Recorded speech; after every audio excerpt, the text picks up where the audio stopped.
मार्चला ऍडमिट आणि 7 मार्चला घरी आलो बाबा. आता माझी मुलगी आहे चौथीची म्हणजे चौथ्या बायकोची नाही बर का, ती चौथीला आहे. आणि ती पोरगी आता मी घरा सकाळी जर गेलो का गाडी मग चावी घेतीन उचकी ती गाडी, काय काय आणलं अन्नाने खायला. गाडीत मस्त पैसे राहतात पण पैसे नाही.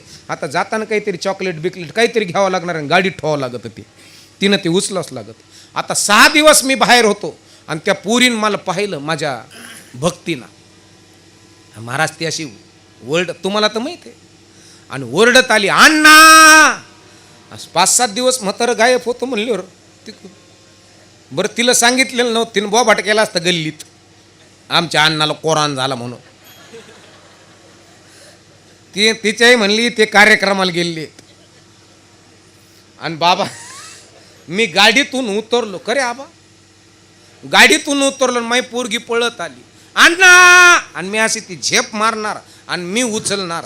मंडळी लगेच मागा व्हाय ना, त्याला कोरोना झालेला आहे, आगा मागा फेर फेर मागा.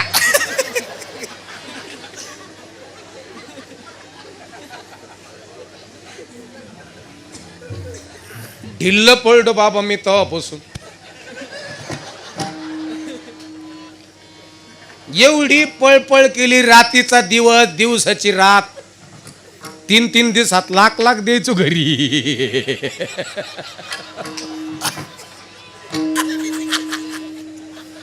पण जेव्हा म्हणली का माग व्हाय ना, आणि माग व्हाय तो व्हाय, मी तिथंच मा बीपी तिथंच लो झालता. मला वाटलं इथंच भोंडा येऊन जागेवर पडा, नाही पडलो. घर बांधलेलं आहे असं डंडळची कंडळण, मोठंच मोठं घर आहे. मै मोठी पोरगी 10वीला. आता लॉकडाऊनमध्ये तिला शाळा नाही आणि मी घरी येऊन बसलेलो, मा तोंड भोकडीवाने झालेलं, कोणी याय ना बी.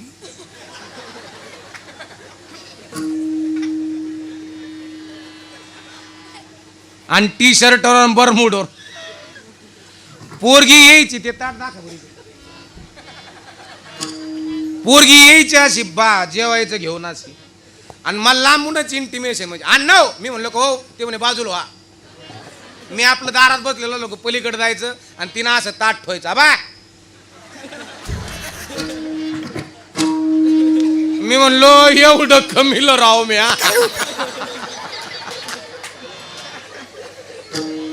हे माया बाबतीत घडलं, तुमच्या बाबतीत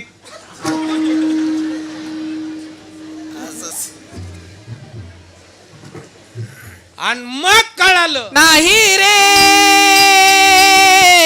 नाही कुणाचे कोणी, नाही रे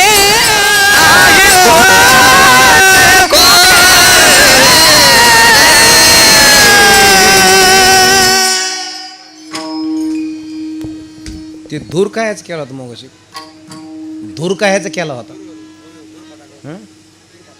का टायर पेटून आणलं होतं. आणि महा कसा दम उखळडेवून झाला होता. अजून जर 2 मिनिट ठोला असता तर बाबा इथून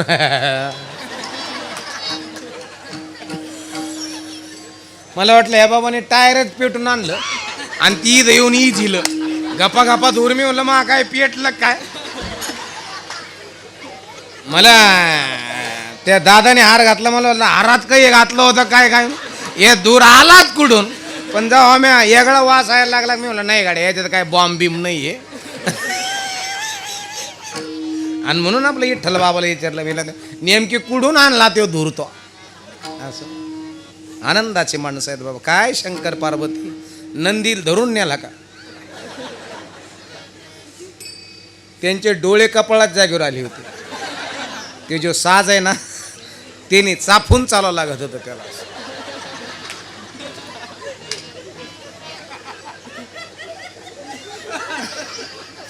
बरं इकडे वळला मी त्याला, पण भारी केला होता, नंदी भारी केला होता. मला अगोदर वाटलं ससाच आहे.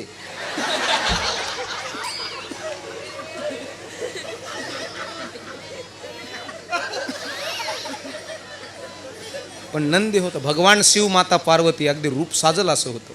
दोन्ही पोरच होते ना, पोरी होत्या. तरी मला एकीला मी 4 वेळेस विचारलं तो नाव काय रे, तो काय श्रीपती का प्रदीप का मला ये मेळच लागला नाही. मी 3 विचारतो काय नाव आहे तो. हां हां शंकराला विचारलं आणि पार्वतीला विचारलं. म्हणजे शंकर पार्वतीच्या मध्ये गणपती. म्हणून मी आजूबाजूला घेतले त्यांच्यावर 500 ओवळले का 500च ओवळले. राहू द्या तुम्हाला. म्हणजे एकदम भारी मायबापांनो. आणि म्हणून माई आपला एक विषय कीर्तनात राहून गेला. आईचं रक्त लेकराला मॅच झालं कसं, ते नेमकं मी डॉक्टरांना विचारलं मोठमोठ्या. ते म्हणे बाबा तू काही पण विचारतो. मी म्हणलं काही नाही, हे सत्य आहे, हे विचारावं लागणार आहे. कसं माहिती व्हायचं. मी म्हणलं काय असतं. ते म्हणे आपल्याला माहीत नाही. आमचा हा प्रश्न नाथबाबाला पण पडला होता. पैठणचे साधू नाथबाबा, आणि नाथबाबाला प्रश्न पडला आईचं रक्त गर्भात असताना लेकराला मॅच झालं कसं, नेमकं काय होतं. तर सगळ्यात महत्त्वाचं आईचं आणि लेकराचं प्रेम आहे. प्रेम.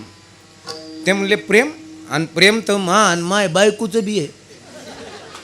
म्हणलं बायकोचं नवऱ्याचं प्रेम वेगळं असतं. सजने ग भुललो मी अच्छा सजने ग भुललो मी ओहो काय जादू केली अच्छा, तू घरात आली म्हातारा म्हातारी मेली. हे प्रेम, हे प्रेम नाही. हे सजनीचन रांझ्याचन वीरचन मजनूचन लैलाचन आय लव यू मैं तेरे बिना जाऊ कहा, तू है तो जहान है वरना मैं मर जाऊंगी. हे नाही. प्रेम आईचं लेकराचं असतं. माय बापांनो मातेची या जिद्दी अवघी बालकाची व्याप्ती, अवघी बालकाची व्याप्ती, अवघी बालकाची व्याप्ती. मातेची या जिद्दी अवघी बालकाची व्याप्ती, अवघी बालकाची व्याप्ती, अवघी बालकाची व्याप्ती. या चिते अवघी बालकाची व्याप्ती, अवघी बालकाची व्याप्ती, अवघी बालकाची व्याप्ती. मातेची या जिद्दी अवघी बालकाची व्याप्ती, अवघी बालकाची व्याप्ती, अवघी बालकाची व्याप्ती. मातेची या चित्ती अवघी बालकाची व्याप्ती, देह विसरी आपुला. आईच्या चित्तात फक्त लेकरूच असतं मायबापांनो. आणि ते नाभी चक्रामध्ये फिल्टरिंग मशीनमध्ये प्रेम आणि आईचं आणि लेकराचं प्रेम एवढं असतं. आणि म्हणून लेकराने आईच्या श्राद्धाच्या वेळेस एक पिंड दिला जातो. तो पिंड कोणता, तर विष्ठेचा घाणीचा पिंड दिला जातो. बाबा दादा घाणीचा म्हणजे आई मला सांगा, तुमचं लेकरू 2 वर्षाचं होऊपर्यंत त्याला सी आणि सू कळत नाही म्हणून त्याचं नाव शिशू. शिशू म्हणजे बालक. शी आणि सू कळत नाही त्याला शिशू. आणि मग ते 2 वर्षाचं होऊपर्यंत, आणि तुम्ही या दाखताची जेवायला बसला आणि त्यांनी घाण केली, घाण संडास केली त्याने, तुम्ही त्याला जीवपर्यंत तसंच ठेवताल का. तुम्ही उठतान जेवता जेवता कुठंतरी हात धुतान आणि त्या लेकराला धुतान, आणि पुन्हा लेकराला धुतल्यानंतर तुम्ही डेटॉल किंवा सॅनिटायझर पाहता का. नाही ना. अरे माझ्या पोटच्या लेकराला धुतलंय, आणि म्हणून ती आई कुठंतरी असा कुठंतरी हात खांगाळते आणि पुन्हा जेवायला बसते. हे लेकरू 2 वर्षाचं होऊपर्यंत लेकराची विष्ठा आईच्या पोटात 70 ते 80 ग्रॅम जाते. त्याचा एक पिंड श्राद्धाच्या वेळेस पोराने द्यायचा असतो. पुन्हा एक पिंड आहे आई. आता आला विषय म्हणून सांगतो. एक पिंड दिला जातो श्राद्धाच्या वेळेस. आईच्या आजीचं नाव घेतलं जातं का दादा इकडं. आजीचं, आईच्या आजीचं नाव घेतलं जातं इकडं. याचं कारण आम्ही जन्माला आल्यानंतर उघडे नागडे आलो तर आमची इज्जत झाकण्याचं काम कोणाच्या साडीच्या बाळात्यानं केलं. आजीच्या. आई आजीच्या. आणि ही आजीची साडी किंवा हे बाळत आमच्या आईच्या आणि बापाच्या लग्नामध्ये सोय करून ठेवली त्याची. जरा हिंदू धर्मांनो आणि हिंदू धर्मात वाढणाऱ्या लोकांनो लक्षपूर्वक आहे का? आमच्या आईच्या आणि बापाच्या लग्नामध्ये एक साडी घेतली आमच्या आईच्या आजीला. त्या साडीचं नाव काय आता?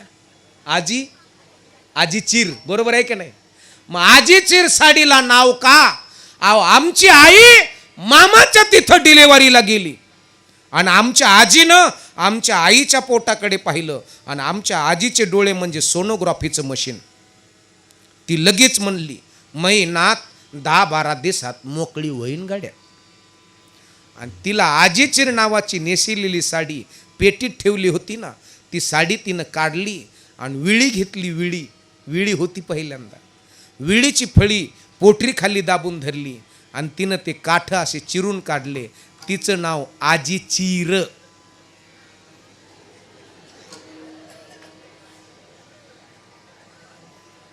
त्या साडीचं नाव आजी चीर. आजी चीर का? ती चिरून तिचे काठ बाजूला काढले आणि आम्हाला बाळत केलं. म्हणून आईच्या श्राद्धाच्या वेळेस आईच्या आजीचा सुद्धा पिंड दिला जातो. विठ्ठल विठ्ठल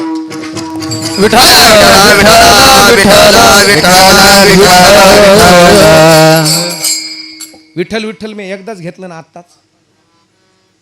म्हणजे तुम्हाला कीर्तन म्हणजे सगळंच सांगितलंय मी. मध्ये विठ्ठल विठ्ठल नाही, काहीच नाही. आता एकदा सुंदर टाळी वाजून आपलं सर्वांना भजन करायचंय. लगेच नका वाजे जोगाड्या सापाच्या खेळावणी. ज्याला हात येत ना त्यांनी वर करा.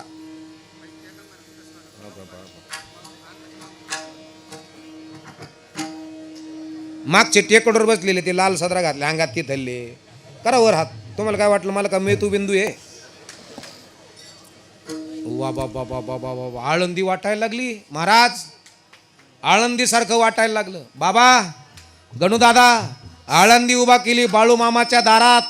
महाराज 100 बडकर एक सांगतो तुम्हाला. बाळू मामा ज्यांचे हात वर आहेत त्या हातावर जर धन रेषा नसल, त्या हातावर जर भाग्य रेषा नसल आणि त्या हातावर जर मायबापांना आयुष्य रेषा नसल तर आयुष्य रेषा बळकट कर, धन रेषा बळकट कर, आरोग्य रेषा बळकट कर. यांच्या घरामध्ये आनंद बोध विवेक वैराग्य नांदून दे. म्हणून एका सर्वांनी बाळूमामाच्या दरबारामध्ये एकदा आपण बाळूमामाचं चांग भलू म्हणू. बोल बाळूमामाच्या नावानं चांग भलं. हरे विठोबा रखुमाये. जय जय देव